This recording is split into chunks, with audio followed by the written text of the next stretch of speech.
महोदय, यह चीज प्रारंभिक औद्योगिक काल के उन सारी भविष्यवाणियों के खिलाफ हुई जिनमें कहा गया था कि मजदूर वर्ग के भाग्य में धनाढ्य वर्ग की संपत्ति और सत्ता में भागीदार बनना लिखा ही नहीं है। पश्चिम ने मार्क्स की इस खतरनाक भविष्यवाणी को गलत करने के ही प्रयास सबसे पहले शुरू किए कि सर्वहारा या मजदूर वर्ग की बढ़ती व्यथा ही अंततः इस अन्यायपूर्ण प्रणाली के पतन का कारण बनेगी। पश्चिम द्वारा अपने उपनिवेशों से बटोरी गई संपत्ति ने इस असंतुष्ट वर्ग को पूंजीवादी समाज से विलग नहीं होने दिया। यह संपत्ति मात्रा में इतनी ज्यादा थी कि उसकी मदद से गरीब वर्ग को भी बिना धनी वर्ग की जीवन शैली को तनिक भी प्रभावित किए ऊपर उठाने के पश्चिमी देशों को कोई कठिनाई नहीं हुई।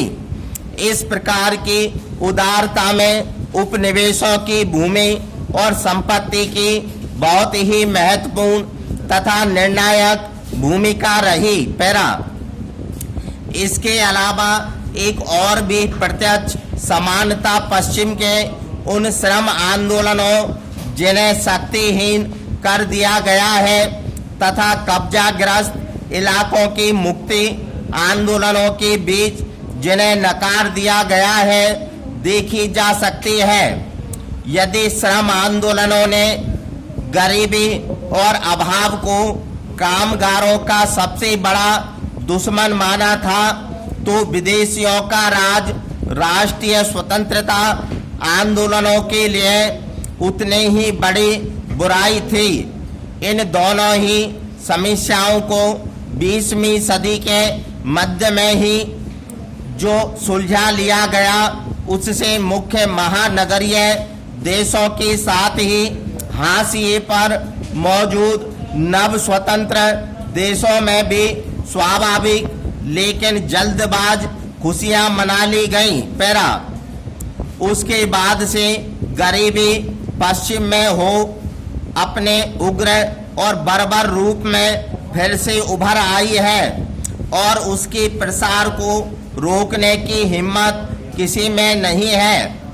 सबसे बड़ी विडंबना तो यह है कि जिन प्रभुता संपन्न देशों ने स्वतंत्रता प्राप्त की थे उन्हीं देशों के साथ अपनी टांग उलझानी पड़ रही है जिनसे उन्होंने बड़े संघर्ष और तकलीफ के बाद स्वतंत्रता हासिल की थी।